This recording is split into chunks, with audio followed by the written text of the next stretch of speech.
right, here we are, day 12, final dive.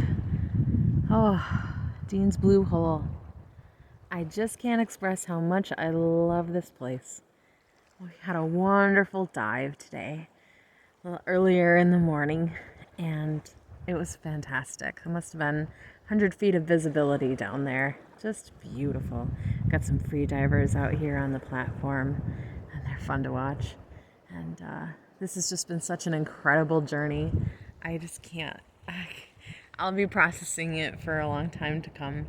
But today we went down, and Kevin again gave me some ownership over the dive. And so that was really cool. It's always nice to be able to kind of take ownership, take charge. And I definitely think we kicked the crap out of PTSD over the last 12 days. I mean, there's just no doubt about it. Scuba diving heals PTSD. I could say it 1,000 times, magnified through the universe. Scuba diving heals PTSD. And I don't feel brain fog. I'm not having such much trouble sleeping. And I don't feel like shit.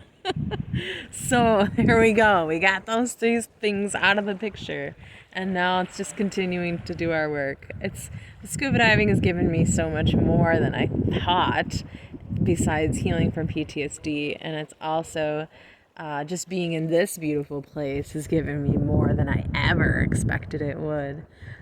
Before the dive, I was feeling, just a little sad. We have to leave here, so I cut off the bottom of one of my dreadlocks on the back of my head and tied it to a piece of coral.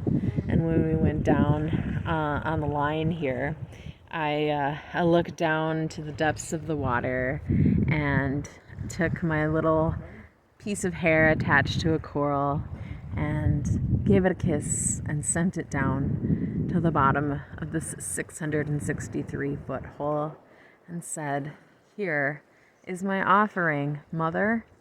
Take this and guide me after I leave here to continue on my path towards healing and joy." And she said, and I feel like it's her voice that's in my own, and we are one and the same. She just said, you come down here and you like going deep and you feel like you got something to prove, but April, you don't have anything to prove. Already proved it. You proved it when you brought two beings into the world and became their mother. And there's nothing more to prove. So now I just want you to experience the joy that I have gifted you with and want to continue to gift you with, no matter where you are in the world, And you don't have anything to prove. Just do what you love. And if you can't hear my voice, get your head in the water, because that's where you hear it better, right? Because maybe it's just the sound travels faster or something, but that's where the connection is made. And then, I was doing some fun little acrobatic tricks on the line. I like hanging upside down and looking around at things and just seeing every different perspective that I possibly can in this beautiful healing hole that I have come to love so much. And the sun was radiating down, and I could hear her continue to speak to me, and she was just saying, it's all a mystery, April. There's so much mystery, and you're always looking, your mind wants the specific answers to everything, but I just want you to dance. Just dance in the mystery of it all. Do you remember when you used to dance as a child?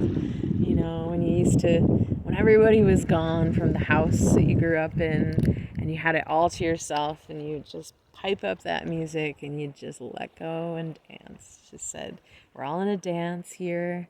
The fish, the humans, the coral. It's just a dance. And you've got words like life and death and things that you choose to be afraid of, but this is all just a beautiful dance, and you're here to be a dancer in it. So just dance.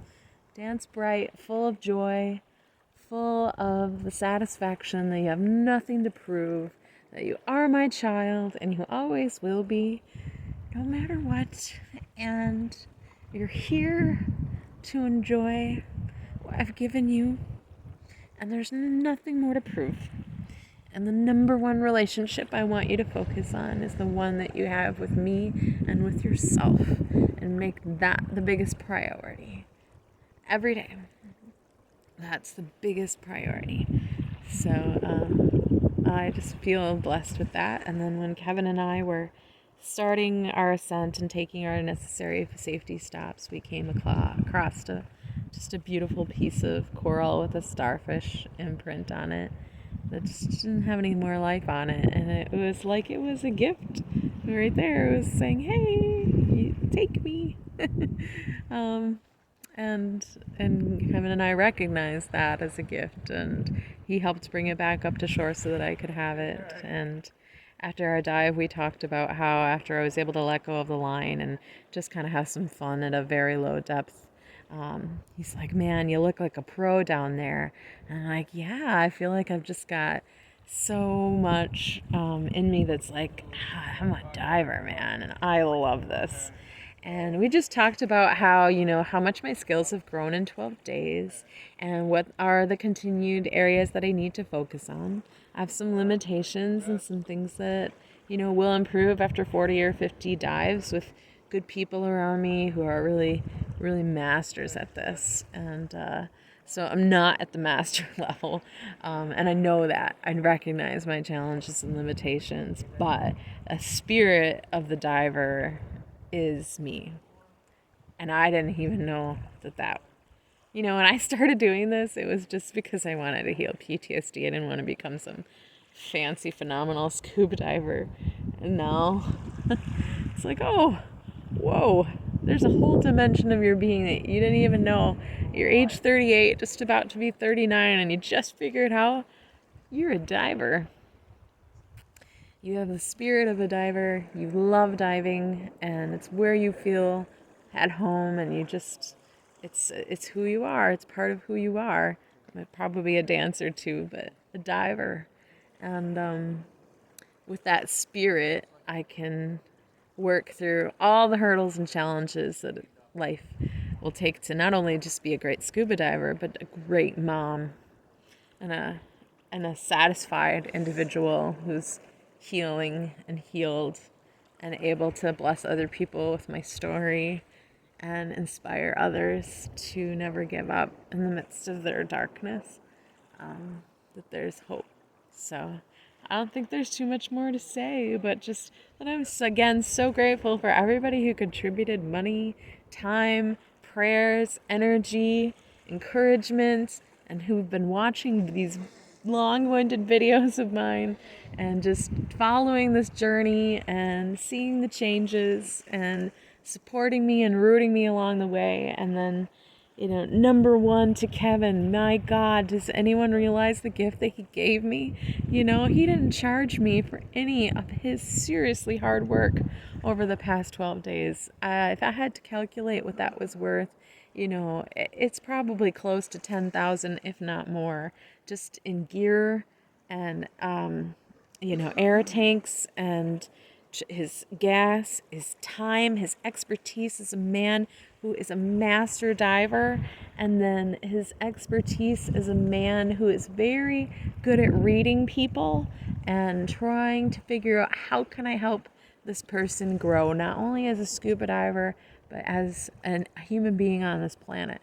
And there's just so much that I haven't even fully processed that he said to me, and that I'm just keeping notes, and I think the work will continue far beyond being in this place.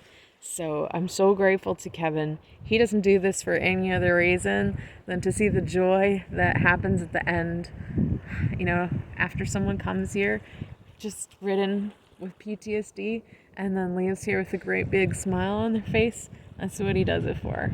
And there's not a lot of people in the world willing to do that. So I'm immensely grateful and humbled, and I'll always be holding him and Audrey in my heart, and hoping for every good, beautiful, joyous blessing in their life possible. And so I'm just gonna end this with an image of this beautiful place. It never gets old. I love the Blue Hole. Dean's Blue Hole here in Deadman's Cay, Long Island, the Bahamas. The most beautiful place I think I've ever been is here that I found my higher power's voice in my own voice, and together becoming one. And I'll be back. I'll bring my kids back. We'll dive this place together one day. Thanks everyone for watching. All the best. As Kevin would say, bye for now.